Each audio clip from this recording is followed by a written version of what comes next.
Meus amigos, meus irmãos, é uma alegria estarmos aqui novamente no nosso canal de Estudos Espíritas e queria dizer a vocês que o nosso canal, com esse estudo de número 301, tem muito conteúdo para que todos possam conhecer mais profundamente, a doutrina espírita. Então, atingindo essa marca de mais de 300 estudos, eu agradeço muito a espiritualidade amiga que nos inspira, que nos incentiva a esses estudos, e a todos vocês, que fazem o canal, que comentam, que assistem conosco esses estudos, e nós estamos muito felizes. Acabamos de celebrar o Natal, então espero que Jesus esteja sempre em nossos corações e em nossos pensamentos também.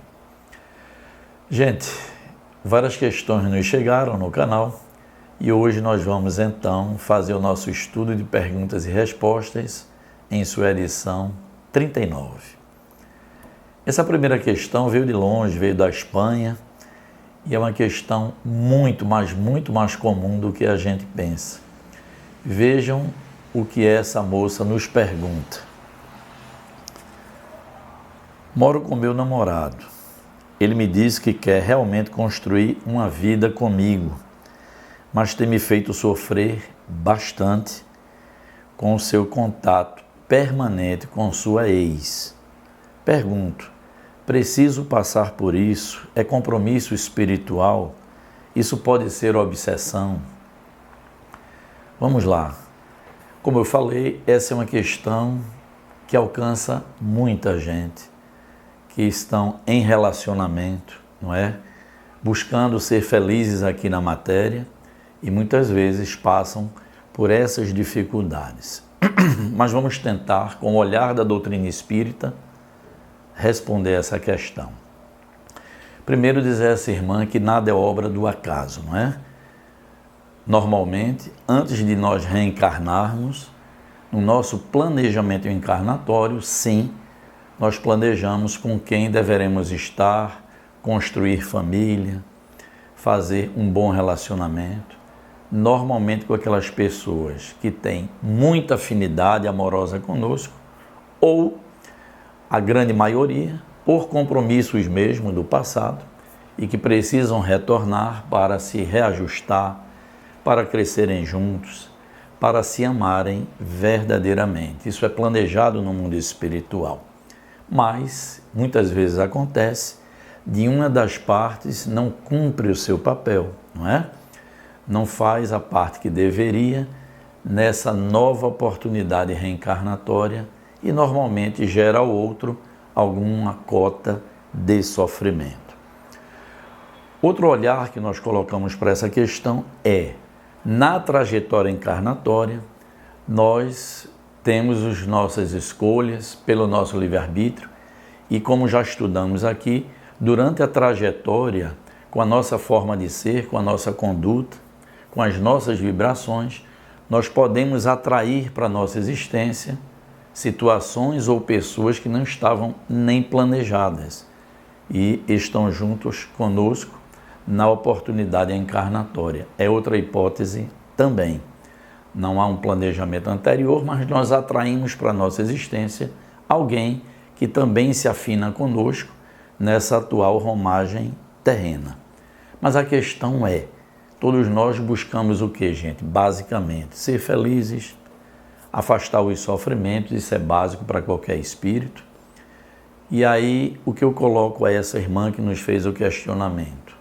É preciso você avaliar até que ponto vale a pena esse relacionamento, Mesmo que tenha havido um planejamento espiritual pelo livre-arbítrio, nós podemos sim fazer a escolha que desejamos.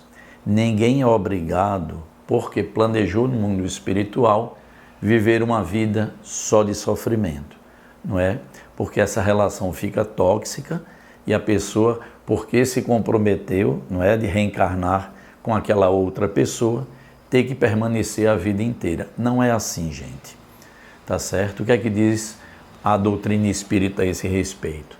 Para evitar grandes sofrimentos, é melhor que haja realmente um afastamento, ainda que temporário. Por quê?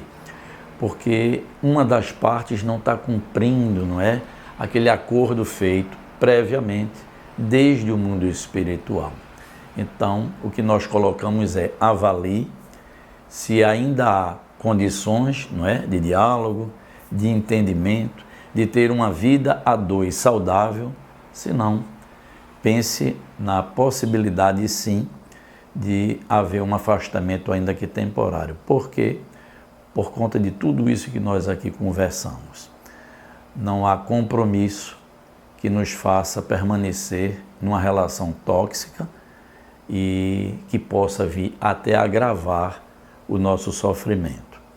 E a pergunta também diz: pode ser um processo obsessivo? Pode também haver influências espirituais atuando e que trazem um grave prejuízo no relacionamento dessas pessoas. E aí é importante avaliar e buscar ajuda especializada nesse sentido. Então, espero ter respondido a questão, tá certo? Pelo olhar que a doutrina espírita nos apresenta, e volto a dizer, isso alcança muitas pessoas que assistem o nosso canal. Questão número 2. Frequento uma casa espírita há alguns anos. Cheguei lá pela dor de uma obsessão. Apesar dos tratamentos, me sinto cansado e ainda em sofrimento, porque as coisas não melhoram. Veja bem, a casa espírita, ela nos dá um grande apoio em qualquer circunstância, não é? Problemas de ordem psicológica, problema de ordens emocionais, espirituais, mas é importante frisar que a casa espírita não faz por nós o que nos compete realizar. Ou seja, normalmente, na dor que vem com função educativa, a gente precisa reavaliar o que estamos fazendo na existência, porque as dores não advêm apenas do nosso passado num processo obsessivo. Ela se instala no presente pelas brechas morais que nós deixamos também. Então, se você está numa casa espírita há bastante tempo, buscando tratar-se de um processo de influência espiritual mais grave, e você relata aqui que as coisas não têm melhorado, vamos avaliar aqui algumas questões. Primeiro, essa casa espírita está realmente aparelhada para tratar dessas questões de influência espiritual mais grave? Isso precisa ser avaliado. A sua conduta está sendo compatível, não é, com as orientações da espiritualidade? Muitas vezes nós terminamos por não nos ajustarmos ao que orienta a espiritualidade. E aí não adianta.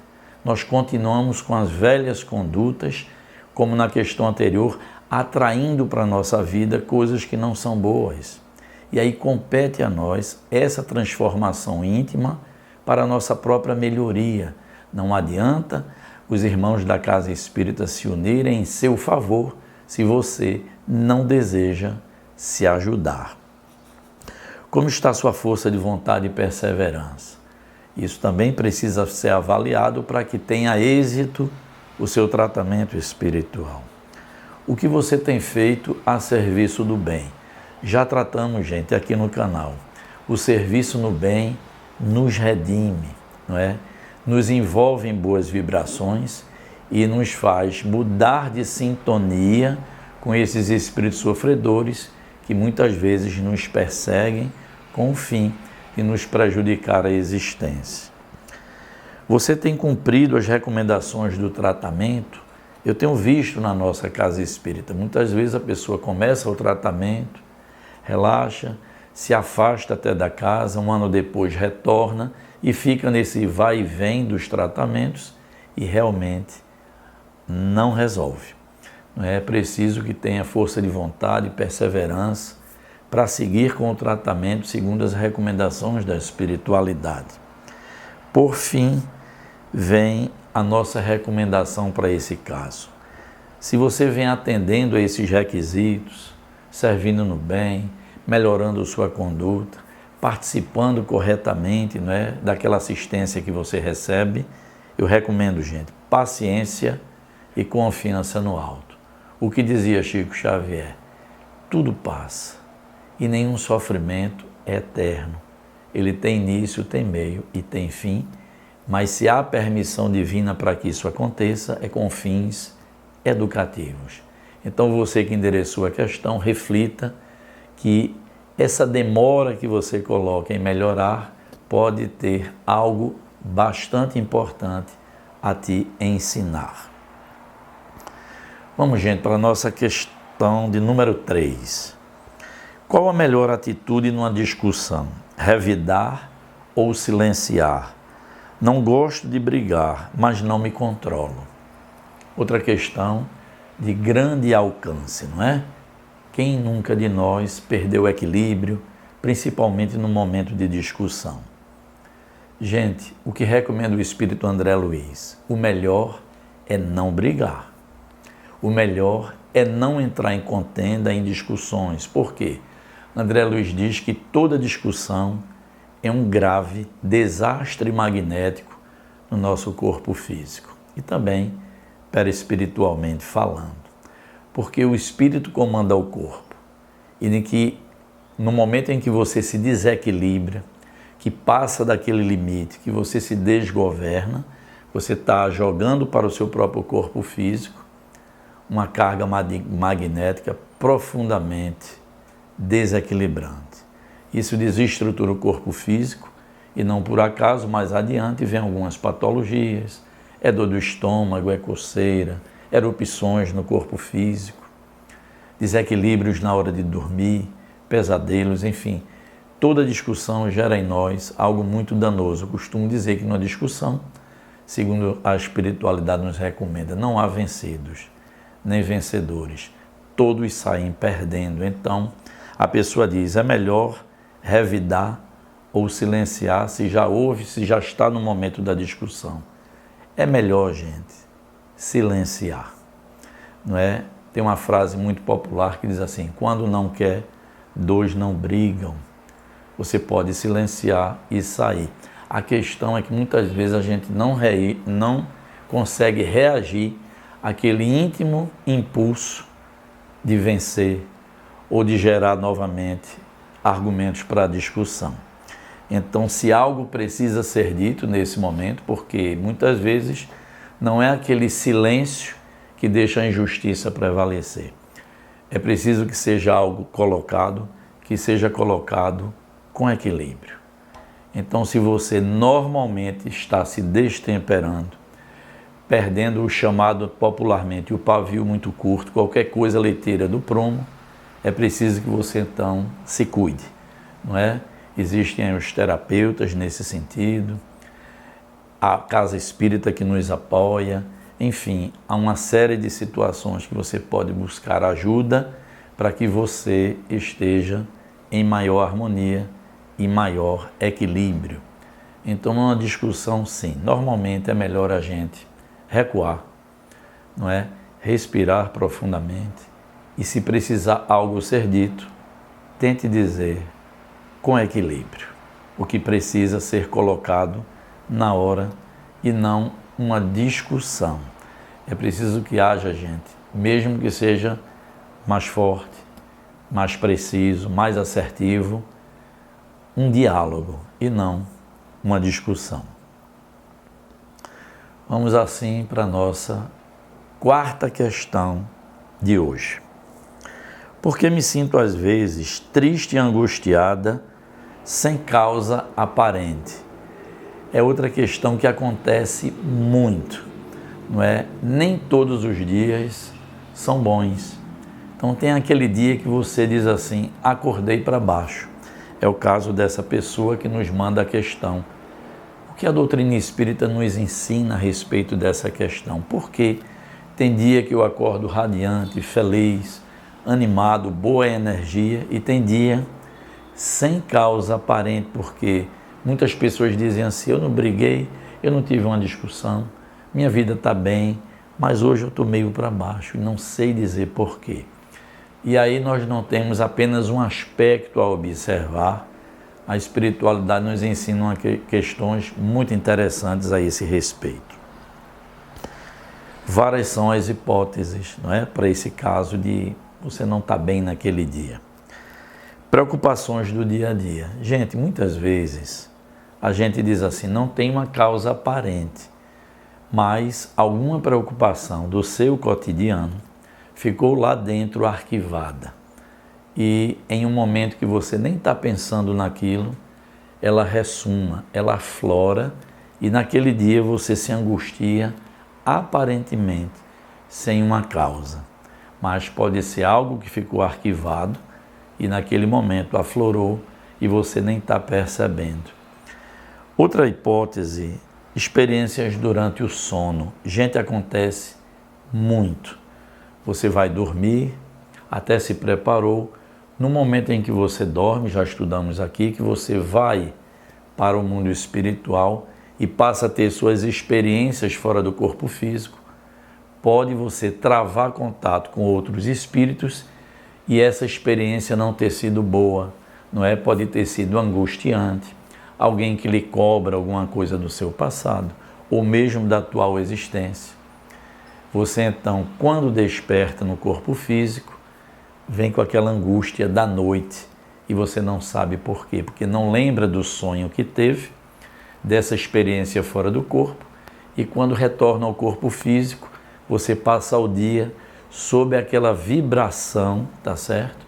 Que você experienciou durante o teu sono, o teu repouso na noite. Então a gente acorda com esse sentimento e passa o dia meio para baixo. Outra hipótese, você esteja sendo vítima de um processo de influência espiritual que pode estar se instalando, né?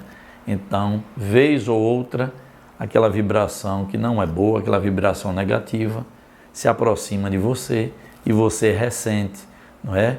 Porque todos nós, em maior ou menor medida, temos sim um pouco de mediunidade, uma janelinha aberta para o mundo espiritual e você pode estar sendo vítima de alguma influência, não é? Outra hipótese, afinidade com irmãos que precisam de ajuda. Então, outra hipótese é essa, você naquele momento está mais triste, meio angustiado e na realidade não é uma influência com o fim de lhe prejudicar, é simplesmente a aproximação de um espírito que esteja nessa mesma faixa vibratória e se aproximou de você. Nesse caso não é por maldade, mas por necessidade. E por fim, você pode estar captando a angústia de alguém no ambiente, alguém encarnado, não é? Que esteja com a vibração de angústia. E qual é o laço que une todos os espíritos? É o pensamento. Então você pode estar absorvendo a angústia de um colega seu de trabalho, de um familiar, sem mesmo perceber. Então, em todas essas situações, qual a nossa orientação? Oração e busque ajuda do seu guia espiritual. Sempre esse irmão há de te ajudar nessas situações. Então veja que a espiritualidade nos ensina várias hipóteses e não fica apenas em uma opção, tá certo? Então, gente, o estudo quando é bom é assim, é muito rápido, já estamos indo para o seu encerramento, espero que essas questões tragam luz e orientação para todos nós e que Jesus possa estar realmente em nossos corações, nas nossas ações, em todos esses momentos, principalmente agora que acabamos de festejar o Natal. E se Deus permitir, estaremos aqui juntos novamente. Gente, deixem o seu like, peço às pessoas que se inscrevam no nosso canal, que participem e volto a dizer, mais de 300 estudos, então mergulhem no nosso canal, vejam outros estudos, tá certo? Além desse de hoje, que tem muito material para a gente. Que Deus nos ampare e nos assista, hoje e sempre.